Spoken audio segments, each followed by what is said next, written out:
Hello everyone, मैं हूं आकृति बंसल। आप देख रहे हैं एवी एडुकाम। आज हम क्लास 10th के साइंस चैप्टर 1 का पार्ट 3 पढ़ने वाले हैं, जिसमें हम कवर करेंगे displacement reaction, double displacement reaction, oxidation, reduction, corrosion और रैंसिडिटी। ये चैप्टर सिर्फ बोर्ड एग्जाम्स के लिए ही इंपॉर्टेंट नहीं है, बल्कि फ्यूचर कॉम्पिटिटिव एग्जाम्स के लिए भी काफ़ी यूजफुल है। आज हम सिर्फ डेफिनेशंस या इक्वेशंस याद नहीं करेंगे, बल्कि समझेंगे कि रिएक्शन होती क्यों है।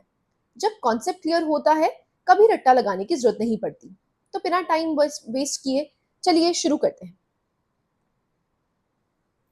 पिछले लेक्चर में हमने दो इंपॉर्टेंट रिएक्शंस पढ़ी थी, combination reaction, decomposition reaction. Combination में दो या दो से ज्यादा सब्सटेंसेस मिलकर एक प्रोडक्ट बनाते हैं, जैसे calcium oxide plus water gives calcium hydroxide. यहाँ दो रिएक्टेंट्स मिलकर एक प्रोडक्ट बना रहे हैं। डीकॉम्पोजिशन में बिल्कुल इसका ऑपोजिट होता है। एक कंपाउंड हीट, इलेक्ट्रिसिटी या लाइट की हेल्प से टूटकर दो या दो से ज्यादा प्रोडक्ट्स बना देता है। आज हम उसके बाद वाली रिएक्शंस पढ़ेंगे जो एग्जाम बोर्ड्स में बहुत फ्रीक्वेंटली पूछी जाती हैं। आज हम टोटल 6 कॉन्सेप्ट्स पढ़ेंगे। सबसे पहले डिस्प्लेसमेंट रिएक्शन, उसके बाद डबल डिस्प्लेसमेंट रिएक्शन, फिर ऑक्सीडेशन और रिडक्शन जो हमेशा साथ साथ होते हैं, उसके बाद रिडॉक्स रिएक्शंस जो ऑक्सीडेशन और रिडक्शन का कॉम्बिनेशन होता है, और लास्ट में दो रियल लाइफ फिनोमेनास, करोजन और रैंसिडिटी। इनमें से करोजन और रैंसिडिटी से डायरेक्ट बोर्ड्स क्वेश्चन आना ऑलमोस्ट फिक्स होता है, तो इन कॉन्सेप्ट को बहुत ध्यान से समझना। अब हम एनसीईआरटी की एक्टिविटी 1.9 देखते हैं। यह एक्टिविटी डिस्प्लेसमेंट रिएक्शन को प्रैक्टिकली समझाती है। एक्सपेरिमेंट में हम दो टेस्ट ट्यूब्स देते हैं, टेस्ट ट्यूब ए और टेस्ट ट्यूब बी। दोनों में कॉपर सल्फेट सोल्यूशन। अब अगर हम कॉपर सल्फेट की बात करते हैं तो आपको देखने को मिलता है विच इज CuSO4। ये बनता कैसे है? Cu 2 positive, SO4 2 negative, 2 positive 2 negative cut गए तो आपके पास कंपाउंड हो गया CuSO4। दोनों में कॉपर सल्फेट सोल्यूशन यानी CuSO4 सोल्यूशन डाला जाता है। कॉपर सल्फेट का कलर नेचुरली ब्लू होता है। इसको बहुत ध्यान से याद रखना है, यहाँ पर स्लाइड में लिखा भी गया है। कॉपर सल्फेट सोल्यूशन का कलर होता है ब्लू। अब एक क्लीन आयरन नेल लेकर सिर्फ टेस्ट ट्यूब बी में डाल देते हैं। तो टेस्ट ट्यूब बी में हमने बेसिकली एक आयरन नेल डाल दी। कितने मिनट्स के लिए? 20 मिनट्स के लिए।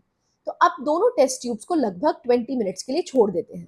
क्वेश्चन ये है 20 मिनट बाद क्या होगा? इसी ऑब्जर्वेशन से हमें डिस्प्लेसमेंट रिएक्शन समझ आई। सबसे पहले देखते हैं एक्सपेरिमेंट शुरू होने से पहले क्या था। कॉपर सल्फेट सोल्यूशन का कलर था ब्लू और आयरन नेल का कलर था ग्रे।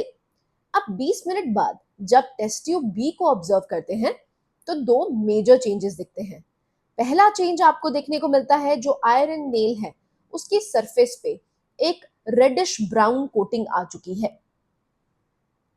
दूसरा चेंज, जो ब्लू सोल्यूशन था उसका कलर धीरे धीरे ग्रीनिश हो जाता है।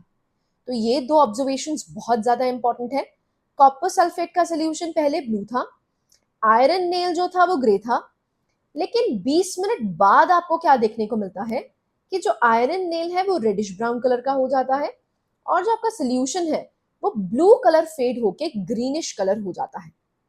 अब सवाल ये है, आयरन ब्राउन क्यों हो गया और ब्लू सोल्यूशन ग्रीन क्यों बन गया?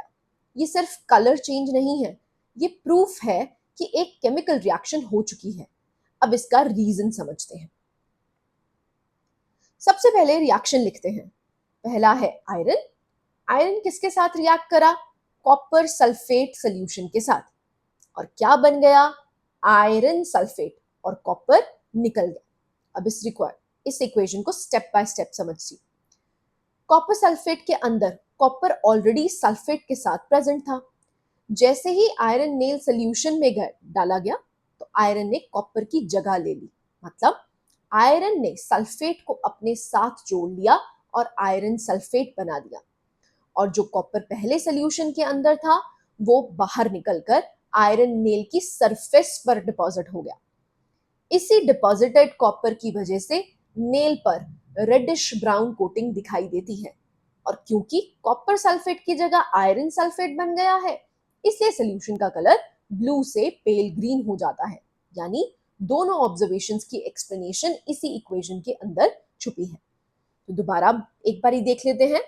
अब जो आयरन है, आयरन ने किसकी जगह ले ली? कॉपर की जगह ले ली। और कॉपर किसके ऊपर डिपॉजिट हो गया? मान लीजिए ये आपकी आयरन नेल है, आयरन नेल के ऊपर कौन सी डिपोजिशन आपको देखने को मिल रही है? कॉपर की। इसी की वजह से इसका कलर क्या हो जाता है? Reddish brown. अब सोल्यूशन से आपको क्या डिस्प्लेस होता हुआ दिखा? Which is copper. पहले कॉपर सल्फेट सोल्यूशन था जिसका कलर ब्लू था, लेकिन अब वो जो कॉपर है वो किसके ऊपर चिपक चुका है? आयरन नेल के ऊपर, इसलिए वो रेडिश ब्राउन हो गई। एंड ये जो सोल्यूशन है अब क्या हो चुका है? आयरन सल्फेट, जिसका कलर आपको क्या देखने को मिलता है? ग्रीन। राइट? आई होप दोनों ऑब्जर्वेशंस आपको समझ आई। अब ये होता क्यों है? ये सबसे इंपॉर्टेंट क्वेश्चन है। आयरन ही कॉपर को क्यों हटा पाया? इसका आंसर है रिएक्टिविटी। हर मेटल की रिएक्टिविटी अलग होती है। जो मेटल ज्यादा रिएक्टिव होता है वो कम रिएक्टिव एलिमेंट को उसके कंपाउंड से बाहर निकाल देता है। आयरन कॉपर से ज्यादा रिएक्टिव है, इसलिए आयरन ने कॉपर को रिप्लेस कर दिया। इसी टाइप की इस रिएक्शन को हम कहते हैं डिस्प्लेसमेंट रिएक्शन। डेफिनेशन याद रखिए, a reaction in which a more reactive element displaces a less reactive element from its compound is known as displacement reaction. एक सिंपल ट्रिक याद रखो, more reactive metal always wins. ये line board exam में concept समझने के लिए काफी important है। अब इसके जनरल फॉर्म को देख लेते हैं। डिस्प्लेसमेंट रिएक्शन का जनरल पैटर्न समझते हैं। अगर कोई मोर रिएक्टिव एलिमेंट किसी कंपाउंड के अंदर प्रेजेंट लेस रिएक्टिव एलिमेंट से मिलता है तो वो उसको रिप्लेस कर देता है। More reactive element plus compound of, can you see BC, ये कंपाउंड है लेस रिएक्टिव एलिमेंट का, तो जो न्यू कंपाउंड बनता है उसमें जो लेस रिएक्टिव एलिमेंट है वो बाहर निकल जाता है, और जो मोर रिएक्टिव है वो लेस रिएक्टिव को डिस्प्लेस कर देता है। इसी पैटर्न पर सारी डिस्प्लेसमेंट रिएक्शंस चलती हैं। एग्जाम्पल के लिए, अगर जिंक को हम कॉपर सल्फेट सोल्यूशन में डालें तो जिंक भी किसको डिस्प्लेस कर देगा? कॉपर को। और क्या बन जाएगा? ZnSO4 plus Cu। लेकिन अगर हम कॉपर को, इसका बिल्कुल उल्टा करते हैं, अगर हम कॉपर को किस में डालें? जिंक सल्फेट सोल्यूशन में डालें तो क्या ये रिएक्शन पॉसिबल है? बिल्कुल नहीं। क्यों? क्योंकि जो कॉपर है वो जिंक से कम रिएक्टिव है, इसीलिए ये विन नहीं कर पाता, ये लूज कर जाता है। राइट? आई होप यहां तक आपको एग्जाम्पल्स क्लियर है। नाउ अब एक रिएक्शन देखकर कॉन्सेप्ट क्लियर हो गया है, लेकिन बोर्ड एग्जाम में सिर्फ एक एग्जाम्पल नहीं पूछा जाता, इसलिए और एग्जाम्पल्स देखते हैं। पहला एग्जाम्पल जैसे कि ZnCuSO4। अब जिंक जो है वो ज्यादा रिएक्टिव है, इसलिए कॉपर को डिस्प्लेस कर देता है। ऐसे ही दूसरा रिएक्शन देखते हैं जिसमें आपको लेड देखने को मिलता है और आपको देखने को मिलता है कॉपर क्लोराइड। अब ये बनते कैसे हैं उसको समझ लेते हैं। अगर हम Cu की बात करते हैं तो 2 पॉजिटिव, Cl की बात करते हैं नेगेटिव, तो ये बन जाएगा CuCl2।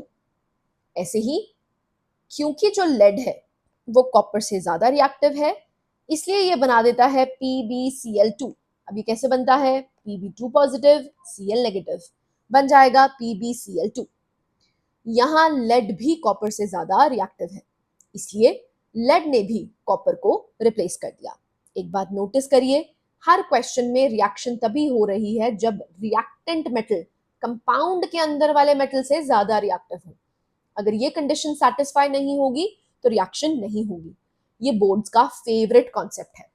अब याद रखना बहुत इंपॉर्टेंट है, हमें कैसे पता चलता है कि कौन सा मेटल ज्यादा रिएक्टिव है? ये पता चलता है रिएक्टिविटी सीरीज से। सो रिएक्टिविटी सीरीज क्या है?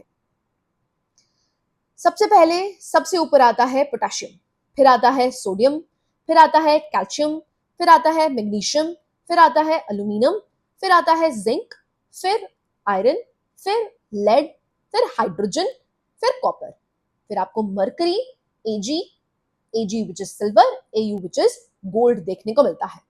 जितना ऊपर मेटल होगा उतना ज्यादा रिएक्टिव होगा और जितना नीचे होगा उतना कम। एक सिंपल ट्रिक याद रखो, higher metal displaces lower metal, लेकिन लोअर मेटल कभी भी हायर मेटल को डिस्प्लेस नहीं कर पाएगा। अगर एग्जाम में रिएक्शन पूछी जाए और कंफ्यूजन हो तो पहले रिएक्टिविटी सीरीज देखनी है, उसी से आंसर मिल जाएगा। इसके लिए एक शॉर्ट ट्रिक भी है, आप यहां पर निम्नलिखित याद रख सकते हैं। के से केदार, केदारनाथ, का माली, आलू, जरा, फीके से, यहां पर आपको 10 भी देखने को मिलता है, एसएन से, पकाता, पकाता इज है, क्यों, ऐसे याद रख सकते हैं आप। तो क्यों को हम सी यू लिखते हैं, क्यों। सो केदारनाथ का माली आलू जरा फीके से पकाता है, क्यों। ये आपकी रिएक्टिविटी सीरीज है। जो मेटल आपको सबसे ऊपर देखने को मिलेगा वो मोस्ट रिएक्टिव है, जो सबसे नीचे देखने को मिलेगा वो लीस्ट रिएक्टिव है। तो ये वाले जो आपको मेटल्स देखने को मिलते हैं दीज आर मॉडरेटली रिएक्टिव, ये वाले आपको मोस्ट रिएक्टिव देखने को मिलते हैं, and the last one is least reactive. अब बोर्ड एग्जाम में क्वेश्चंस, थ्योरी क्वेश्चंस भी आते हैं। सबसे पहला क्वेश्चन आता है ब्लू कलर फेड क्यों हुआ। आंसर बहुत सिंपल है, इनिशियली सोल्यूशन में कॉपर सल्फेट प्रेजेंट होता है जिसका कलर ब्लू होता है। रिएक्शन के बाद कॉपर सल्फेट की जगह आयरन सल्फेट बन जाता है और आयरन सल्फेट का कलर पेल ग्रीन होता है। इसी वजह से सोल्यूशन ब्लू से ग्रीनिश दिखने लग जाता है। दूसरा क्वेश्चन, आयरन नेल ब्राउन क्यों हो जाती है, क्योंकि रिएक्शन के बाद जो कॉपर फ्री होता है वो किसके ऊपर चढ़ जाता है, आयरन नेल की सरफेस पर डिपॉजिट हो जाता है। कॉपर का कलर रेडिश ब्राउन होता है, इसलिए नेल पर ब्राउन कोटिंग दिखाई देती है। और तीसरा क्वेश्चन, कॉपर आयरन को क्यों नहीं हटा सकता, क्योंकि कॉपर आयरन से कम रिएक्टिव है। और हमने अभी पढ़ा लेस रिएक्टिव मेटल कभी भी मोर रिएक्टिव मेटल को डिस्प्लेस नहीं कर सकता। ये 3 क्वेश्चंस हर साल कहीं ना कहीं पूछे जाते हैं, तो ये बहुत इंपॉर्टेंट है। तीनों ही क्वेश्चंस आपके इंपॉर्टेंट हो जाते हैं बोर्ड्स पॉइंट ऑफ व्यू से। अब चलिए एक बिल्कुल नई टाइप ऑफ रिएक्शन देखते हैं, that is double displacement reaction. इस एक्टिविटी में हम 2 सॉल्यूशंस लेते हैं, एक है सोडियम सल्फेट सॉल्यूशन और दूसरा है बेरियम क्लोराइड सॉल्यूशन। दोनों सॉल्यूशन ट्रांसपेरेंट होते हैं। अब जैसे ही हम दोनों को मिक्स करते हैं तुरंत एक वाइट इनसॉल्युबल सॉलिड बन जाता है। ये सॉलिड नीचे सेटल होने लगता है, यानी रिएक्शन इंस्टेंटली विजिबल हो जाती है। अब क्वेश्चन है ये व्हाइट सॉलिड बना कैसे, इसका आंसर अगली स्लाइड में समझते हैं। अब सबसे पहले इक्वेशन लिखते हैं, बेरियम क्लोराइड है और हमारे पास क्या है, सोडियम सल्फेट। ये बना कैसे उसको समझ लेते हैं। Na पॉजिटिव होता है, SO4 2 नेगेटिव होता है, तो 2 इसके पैर में जाएगा, 1 को हम लिखते नहीं है इसलिए बन गया Na2SO4। बेरियम क्लोराइड कैसे बना, Ba2 पॉजिटिव, Cl नेगेटिव, तो ये बन जाएगा BaCl2। सो यहाँ पर दोनों ही रिएक्शंस आपको, दोनों ही कंपाउंड्स फॉर्मेशन पता होनी चाहिए ना। बेरियम क्लोराइड में 2 पार्ट्स हैं, बेरियम आयन और क्लोराइड आयन। सोडियम सल्फेट में भी आपको सोडियम आयन और सल्फेट आयन, ये दिखा ना हमने, सोडियम आयन और सल्फेट आयन देखने को मिलता है। ऐसे ही बेरियम क्लोराइड में भी 2 आयन्स हैं, एक बेरियम आयन है और एक क्लोराइड आयन है। रिएक्शन के टाइम दोनों कंपाउंड्स के आयन्स अपने पार्टनर्स एक्सचेंज कर लेते हैं, मतलब बेरियम सल्फेट के साथ कंबाइन हो जाता है और सोडियम क्लोराइड के साथ कंबाइन हो जाता है, इसलिए प्रोडक्ट्स बनते हैं बेरियम सल्फेट और सोडियम क्लोराइड। यहाँ सबसे इंपॉर्टेंट प्रोडक्ट है बेरियम सल्फेट, क्योंकि ये वाटर में डिसॉल्व नहीं होता, इसके लिए ही आपको व्हाइट प्रेसिपिटेट्स देखने को मिलते हैं। अब इसको भी समझ लेते हैं। यहाँ पर क्या हुआ है, सिंपल इन्होंने आयन्स एक्सचेंज किए हैं। कैन यू सी, आपको 2 आयन्स देखने को मिलते हैं। सोडियम किसके साथ चला गया, क्लोरीन के साथ। बेरियम किसके साथ चला गया, सल्फेट के साथ। ठीक है, तो यहाँ पर आपको देखने को मिलता है दोनों ने अपने पार्टनर्स चेंज कर लिए, मतलब यहाँ पर एक्सचेंज ऑफ आयन्स, ये टर्म बहुत ज्यादा इंपॉर्टेंट है। It is known as exchange of ions. तो आयन्स को एक्सचेंज कर लिया है, इसीलिए इसको डबल डिस्प्लेसमेंट रिएक्शन कहा जाता है। अब बेरियम सल्फेट के आपको व्हाइट प्रेसिपिटेट्स देखने को मिलते हैं क्योंकि ये डिसॉल्व नहीं करता है पानी में। अब प्रेसिपिटेट क्या है, इसको अच्छे से समझ लेते हैं। प्रेसिपिटेट का मतलब होता है ऐसा इनसॉल्युबल सॉलिड जो केमिकल रिएक्शन के दौरान सोल्यूशन के अंदर बन जाता है। यहाँ बेरियम सल्फेट डिसॉल्व नहीं होता, इसलिए व्हाइट पार्टिकल्स के फॉर्म में नीचे सेटल हो जाता है। इसी व्हाइट सॉलिड को हम प्रेसिपिटेट कहते हैं। बोर्ड एग्जाम में डेफिनेशन पूछी जा सकती है, इसलिए याद रखिए, an insoluble solid formed during a chemical reaction, जैसे कि BaSO4। ये व्हाइट सॉलिड है जो बेसिकली सेटल डाउन कर जाता है at the bottom of the solution. अब रिएक्शन का नाम समझते हैं। इस रिएक्शन में किसी मेटल को किसी को रिप्लेस नहीं किया, यहाँ दोनों कंपाउंड्स ने अपने आयंस एक्सचेंज कर लिए। तो याद रखना है, यहाँ पर दोनों ही रिएक्टेंट्स ने they have exchange there ions, जिससे कि आपको एक नया कंपाउंड बनता हुआ दिख रहा है। इसी को हम डबल डिस्प्लेसमेंट रिएक्शन कहते हैं। तो एक बारी डेफिनेशन देख लेते हैं, याद भी कर लेते हैं। Reaction in which two compounds exchange there ions to form new compounds is called a double displacement reaction. इसको आयन एक्सचेंज रिएक्शन भी कहते हैं। डिफरेंस याद रखो, डिस्प्लेसमेंट में सिर्फ एक एलिमेंट रिप्लेस होता है, लेकिन डबल डिस्प्लेसमेंट में दोनों कंपाउंड्स के आयंस एक्सचेंज होते हैं। एग्जाम में दोनों रिएक्शंस कंपेयर करके भी पूछे जा सकते हैं। अब क्वेश्चन आता है कि यहाँ पर व्हाइट प्रेसिपिटेट क्यों फॉर्म हुआ। अब फाइनल कॉन्सेप्ट समझते हैं। व्हाइट प्रेसिपिटेट बनता ही क्यों है? रिएक्शन के दौरान जो बेरियम आयंस हैं, can you see the barium ions, और जो सल्फेट आयंस हैं एक दूसरे के साथ कंबाइन करते हैं, इनसे बनता है आपका बेरियम सल्फेट। प्रॉब्लम ये है कि बेरियम सल्फेट वाटर में डिसॉल्व नहीं होता, इसलिए वो सोल्यूशन के अंदर ही रह जाता है। वो व्हाइट सॉलिड के फॉर्म में अलग हो जाता है और नीचे सेटल होने लगता है। बाकी जो सोडियम आयंस और क्लोराइड आयंस हैं वो मिलकर क्या बनाते हैं, ये हमने पढ़ा, क्या बनाएंगे, NaCl, क्योंकि Na पॉजिटिव होता है, Cl नेगेटिव, तो इसलिए क्या बन जाएगा, NaCl। लेकिन ये तो डिसॉल्व हो जाता है ना, जैसे नमक आपको देखने को मिलता है, ये डिसॉल्व हो जाता है। तो इसलिए हमें सिर्फ व्हाइट प्रेसिपिटेट क्लियरली दिखाई देता है, और इसी कॉन्सेप्ट को प्रेसिपिटेशन रिएक्शन भी कहते हैं, जिसे हम नेक्स्ट पार्ट और डिटेल में समझेंगे। अब आते हैं एनसीईआरटी की एक्टिविटी पर। अब एक और एनसीईआरटी एक्टिविटी देखते हैं जो बोर्ड एग्जाम्स में फेमस है। हम दो सॉल्यूशंस लेते हैं जिसमें आपको लेड नाइट्रेट, ये हम पहले भी पढ़ के आए हैं, लेड नाइट्रेट कैसे आपको देखने को मिला, Pb2 पॉजिटिव होता है, NO3 नेगेटिव होता है, इसलिए ये बन जाता है PbNO3 होल ट्वाइस। ये किसके साथ रिएक्ट करता है, पोटेशियम आयोडाइड। पोटेशियम होता है Pk पॉजिटिव और आयोडाइड होता है I negative. I positive, K positive और I नेगेटिव कट जाते हैं तो क्या रह जाता है, Ki। नाउ कैन यू सी, ये PbI2, ये PbI2 का कलर कौन सा होता है, it is yellow in colour, ठीक है। तो ये ब्राइट येलो प्रेसिपिटेट आपको देखने को मिलता है। सो रिएक्शन ध्यान दीजिए, यहां भी वही हुआ जो पिछली एक्टिविटी में हुआ था। लेड और पोटेशियम अपने पार्टनर्स एक्सचेंज कर देते हैं, जिसको हम बोलते हैं एक्सचेंज ऑफ आयंस, ठीक है जी। तो सबसे खास बात यह है कि जो लेड आयोडाइड है वो वाटर में डिसॉल्व नहीं होता, इसलिए हमें येलो प्रेसिपिटेट क्लियरली दिखाई देता है। ये रिएक्शन बोर्ड प्रैक्टिकल्स और वाइवा दोनों के लिए ही इंपॉर्टेंट है। अब एक और इंपॉर्टेंट टर्म समझते हैं, प्रेसिपिटेशन रिएक्शन। सबसे पहले एक बात याद रखिए, हर प्रेसिपिटेशन रिएक्शन एक डबल डिस्प्लेसमेंट रिएक्शन होती है। ये सीधा क्वेश्चन आपसे बोर्ड्स में पूछा जा सकता है। Every precipitation reaction is a type of double displacement reaction. ये इवन असर्शन रीजन में भी पूछा जा सकता है। जितनी भी आपको डबल डिस्प्लेसमेंट रिएक्शंस देखने को मिलती हैं वो बेसिकली, देखो, vice versa is not true. अगर कोई प्रेसिपिटेशन रिएक्शन है इसका मतलब वो डबल डिस्प्लेसमेंट रिएक्शन है, लेकिन क्या हर double displacement reaction precipitation reaction होगी, नहीं, ठीक है। तो डिफरेंस क्या है, अगर आयंस एक्सचेंज के बाद कोई इनसॉल्युबल सॉलिड बनता है तो उस रिएक्शन को हम प्रेसिपिटेशन रिएक्शन कहते हैं। मतलब दो कंडीशंस होनी चाहिए, पहली आयन एक्सचेंज होना चाहिए, दूसरा इनसॉल्युबल प्रेसिपिटेट बना होना चाहिए। हमारे पास एग्जांपल्स में BaSO4 जिसको हम बेरियम सल्फेट कहते हैं, और लेड आयोडाइड। लेड आयोडाइड का येलो प्रेसिपिटेट बना और बेरियम सल्फेट का व्हाइट प्रेसिपिटेट।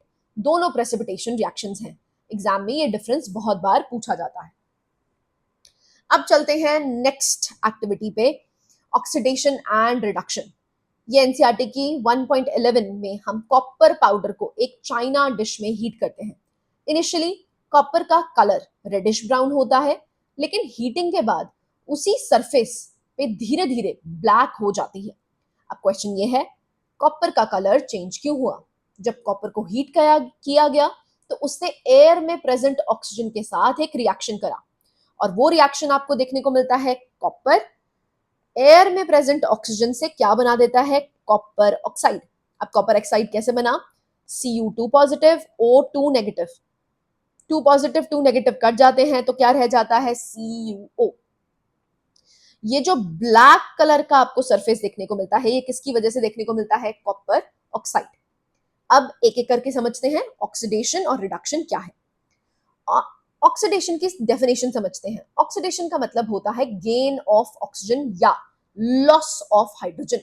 या तो गेन किया जाता है ऑक्सीजन या फिर आपको हाइड्रोजन लूज होता हुआ दिखता है। अब रिएक्शन को दोबारा देखते हैं।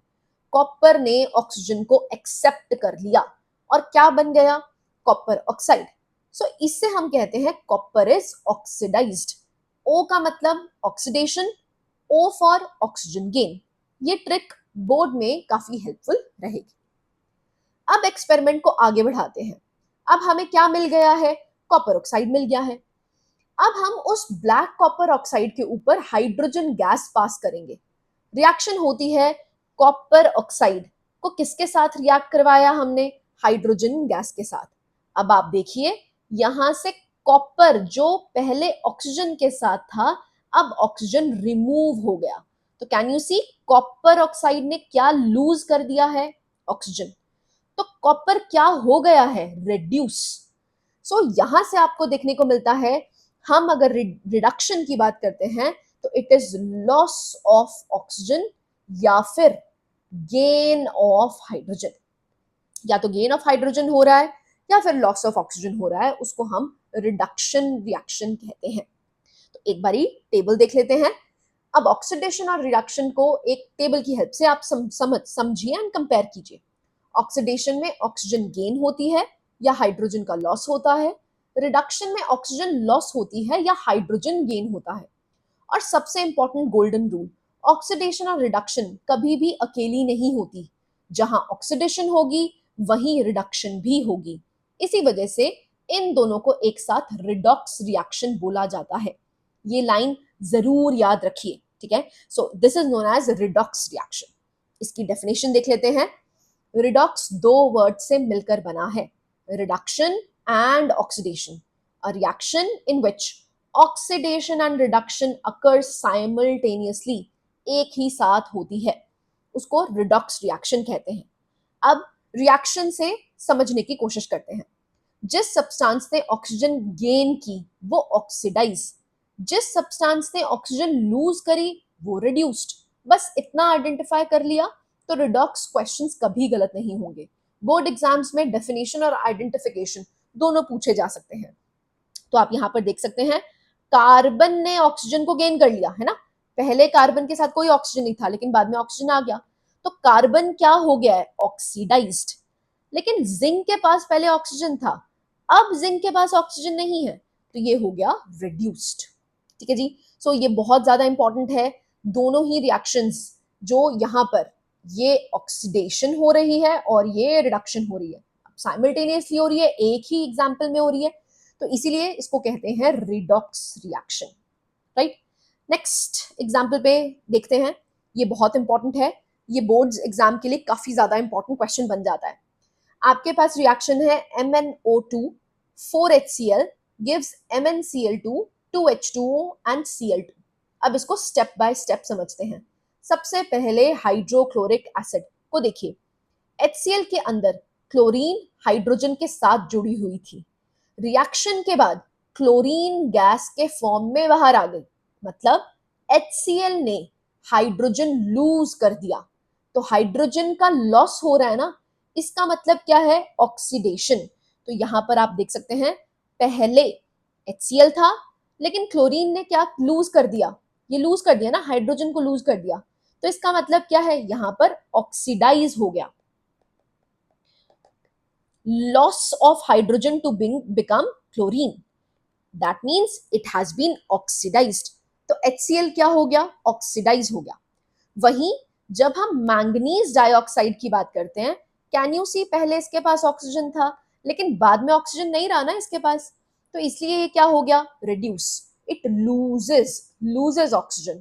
ठीक है, तो यहाँ पर आपको एक ही रिएक्शन में दोनों बनते हुए दिख रहे हैं, इसलिए ये रिडॉक्स रिएक्शन है। ठीक है जी, ओके। अब एनसीईआरटी की सबसे फेमस एक्टिविटी रिवाइज करते हैं। ये हम पहले भी पढ़ के आए हैं। मैग्नीशियम रिबन को फ्लेम में जलाते हैं तो वो ब्राइट डैजलिंग व्हाइट फ्लेम के साथ बर्न करती है। बर्न होने के बाद एक व्हाइट ऐश बची रह जाती है, ये है मैग्नीशियम ऑक्साइड। तो Mg plus O2 gives MgO। अब आइडेंटिफाई करते हैं, कैन यू सी मैग्नीशियम है, लेकिन बाद में ये O के साथ जुड़ गया, इसका मतलब मैग्नीशियम क्या हो चुका है, ऑक्सीडाइज हो चुका है। तो ये रिएक्शन आपने प्रैक्टिकल लैब में भी देखा होगा और बोर्ड एग्जाम में बहुत फ्रीक्वेंटली पूछा जाता है। अब आते हैं सबसे इंपॉर्टेंट पार्ट पे, एक रियल लाइफ फिनोमेना पे, करोजन। करोजन का मतलब होता है मेटल्स का धीरे धीरे खराब होना due to reaction with air, moisture या सराउंडिंग केमिकल्स। यानी मेटल हवा और मॉइस्चर के कांटेक्ट में आकर अपनी ओरिजिनल प्रॉपर्टीज लूज कर देता है। डेली लाइफ में आपने बहुत एग्जांपल्स देखे होंगे। पुराने आयरन गेट्स पर रस्ट लग जाती है, कॉपर के बर्तनों पर एक ग्रीन लेयर आ जाती है, सिल्वर ज्वेलरी पर ब्लैक ब्लैक लेयर आ जाती है। ये सब करोजन के एग्जांपल्स हैं। बोर्ड एग्जाम में डेफिनेशन ऑलमोस्ट डायरेक्टली पूछी जाती है, तो डेफिनेशन याद रखिए। Slow destruction of metals due to their reaction with air, moisture and chemicals. तो याद रखिए एग्जांपल्स, आयरन की रस्टिंग हो जाती है, एक रेडिश ब्राउन चढ़ जाती है लेयर, कॉपर के ऊपर एक ग्रीन कोटिंग चढ़ जाती है और सिल्वर के ऊपर ब्लैक कोटिंग चढ़ जाती है। अब एक एक करके समझते हैं। अब करोजन का सबसे कॉमन एग्जांपल आपको देखने को मिलता है, which is rusting of iron. Rust तब बनता है जब तीन चीजें एक साथ प्रेजेंट हो, आयरन हो, ऑक्सीजन हो और मॉइस्चर हो। क्या बन जाएगा, रस्ट। अब इसके कैरेक्टरिस्टिक्स क्या होते हैं, रस्ट का कलर होता है रेडिश ब्राउन। रस्ट की लेयर बहुत वीक होती है, ये धीरे धीरे आयरन को अंदर तक डैमेज करती रहती है। इसी वजह से bridges, railway tracks, pipelines, grills और मशीन की स्ट्रेंथ कम हो जाती है। इसलिए इंडस्ट्रीज हर साल करोजन से बचने के लिए लाखों रुपए मेंटेनेंस पर स्पेंड करती है। ये प्रैक्टिकल एप्लीकेशन बोर्ड आंसर्स में लिखने से आंसर और भी स्ट्रांग हो जाता है, तो ये इंपॉर्टेंट है। मेंटेनेंस में बहुत ज्यादा कॉस्टिंग जाती है और सरकार को बहुत ज्यादा नुकसान भी होता है। दूसरे एग्जाम्पल्स देख लेते हैं। आयरन के अलावा और भी मेटल्स करोड होते हैं, जैसे सिल्वर। सिल्वर की सरफेस पे एक ब्लैक कोटिंग डेवलप हो जाती है। ये किसकी वजह से होती है, ये इंपॉर्टेंट है। अब ये ब्लैक कोटिंग होती है सिल्वर सल्फाइड की वजह से। अब सिल्वर सल्फाइड आपको देखने को मिलता है Ag पॉजिटिव और S2 नेगेटिव, है ना। तो इसका कंपाउंड फॉर्मेशन आपको देखने को मिलेगा विच इज Ag2S। ठीक है, तो ये जो Ag2S आपको देखने को मिलता है, यही ब्लैक कवर बन जाता है। तो ऐसे ही कॉपर की बात करते हैं, तो कॉपर क्यों ग्रीन कलर का हो जाता है, क्योंकि कॉपर के ऊपर आपको कार्बन डाइऑक्साइड उस पर रिएक्ट करती हुई दिखती है और बन जाता है कॉपर कार्बोनेट। ना कॉपर कार्बोनेट की बात करते हैं, तो Cu2 पॉजिटिव, CO3 2 नेगेटिव, तो ये क्या बन जाता है, CuCO3, जिसको हम बोलते हैं कॉपर कार्बोनेट।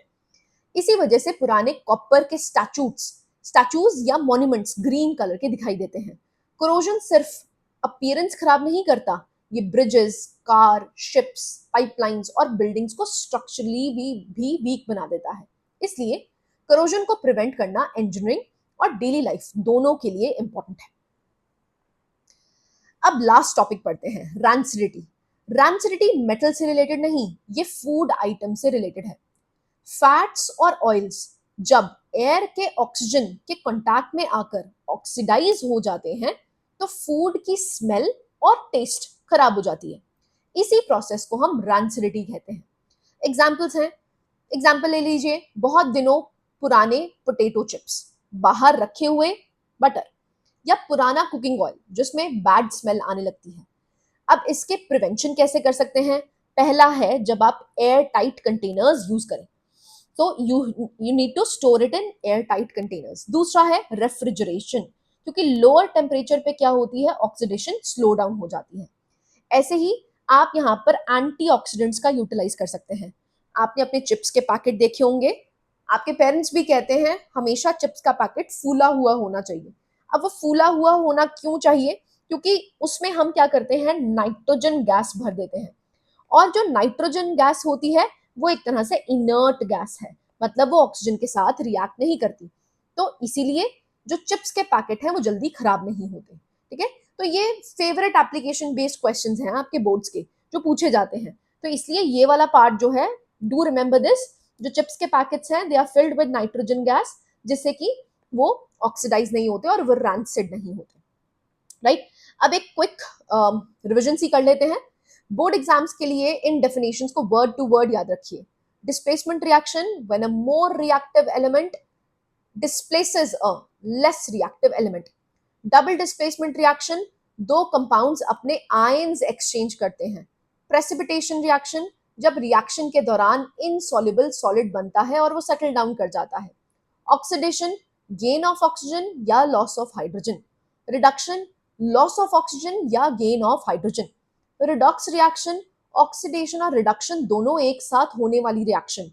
कोरोजन, एयर और मॉइस्चर की वजह से मेटल्स का स्लो डिस्ट्रक्शन। रैंसिडिटी, फैट्स और ऑयल्स का ऑक्सीडाइज होना, जिससे कि स्मेल और टेस्ट खराब हो जाता है। अगर ये आपको डेफिनेशंस आती हैं तो आप आराम से क्वेश्चंस कर पाएंगे। नाउ, अब लेक्चर खत्म करने से पहले एक छोटा सा प्रैक्टिस क्वेश्चन देखते हैं। क्वेश्चन में दो रिएक्शंस दी गई हैं और आपसे पूछा गया है कौन ऑक्सीडाइज हुआ और कौन रिड्यूस। सबसे पहला गोल्डन रूल याद रखो, ऑक्सीजन गेन हुआ है तो ऑक्सीडेशन, ऑक्सीजन लॉस हुआ है तो रिडक्शन, या फिर हाइड्रोजन लॉस हुआ है तो ऑक्सीडेशन लेकिन हाइड्रोजन गेन हुआ है तो वो रिडक्शन। अब जब भी कोई रिएक्शन आए, पहले देखो ऑक्सीजन किसने गेन किया है, उसके बाद आंसर ऑटोमेटिकली मिल जाएगा। तो देख लेते हैं, यहाँ पर सोडियम है, पहले अकेला था लेकिन उसके बाद उसको ऑक्सीजन मिल गया, तो इसका मतलब सोडियम हैज बीन ऑक्सीडाइज्ड। लेकिन कैन यू सी, ऑक्सीजन पहले अकेला था, यहाँ पर ऑक्सीजन था लेकिन यहाँ पर आपको नहीं देखने को मिला, इसका मतलब जो ऑक्सीजन है वो रिड्यूस हो गया। सेम अप्लाइज यहाँ पर, कॉपर ऑक्साइड है, कॉपर ऑक्साइड बाद में ऑक्सीजन लूज कर गया, इसका मतलब जो आपका कॉपर है वो हो गया रिड्यूस। ठीक है, तो copper oxide has been reduced. लेकिन हाइड्रोजन के पास पहले ऑक्सीजन नहीं था लेकिन बाद में ऑक्सीजन के साथ है, तो इसका मतलब हाइड्रोजन हैज बीन ऑक्सीडाइज्ड। तो स्टूडेंट्स, अगर हम बात करें आज के लेक्चर की, तो हमने displacement reaction, double displacement reaction, precipitation reaction, oxidation reaction, reduction, redox reaction, corrosion and rancidity समझा। अगर आपको लेक्चर पसंद आया हो और कॉन्सेप्ट क्लियर हुए हो तो इस वीडियो को लाइक जरूर करिएगा, अपने फ्रेंड्स के साथ शेयर करिएगा और एवीए एडुकाम को सब्सक्राइब करना मत भूलिएगा। मैं हूं आकृति बंसल, मिलते हैं नेक्स्ट वीडियो लेक्चर में एक और इंटरेस्टिंग टॉपिक के साथ। हम PYQs भी डिस्कस करेंगे। So once we have completed this chapter, we would be moving towards the previous questions. Thank you so much and happy learning.